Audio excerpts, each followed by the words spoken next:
آج سب کو یہ تکلیف ہے، نہ برکت نہیں ہے. جاؤ وظیفہ میں دے رہا ہوں، بڑا تعویذ دے رہا ہوں.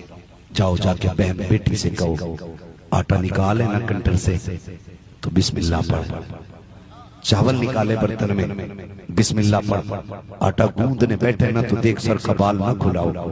کنیز فاطمہ بن آٹا گوند نبی پہ درود پڑھ پڑھ کے گوندا کر کر، درود پڑھ پڑھ کے گوندا کر. جاؤ جا کے بہنوں سے کہہ دو کہ جب بھی کھانا بنانے کی باری آئے، کیا جاتا کہ 3 منٹ وضو میں لگتے ہیں، وضو کر بسم اللہ پڑھ، کھانا بنانے کی تیاری میں لگ جا. یاد آ جائے یکسوئی ہو مدینے والے پہ درود پڑھنا شروع کر دے. خدا کی قسم کھا کے کہتا ہوں، جتنی روٹیاں بہنیں بنائیں گی، جتنے لقمے بیٹے بھائی کھائیں گے، ایک ایک لقمہ جسم کے اندر جا کر کے نور بن جائے گا. اس کے ہاتھ سے نکالا گیا کھانا بھائی سے برکت بن جائے گا. پھر نہ برکت روٹے گی نہ کسی کی نماز چھوٹے گی.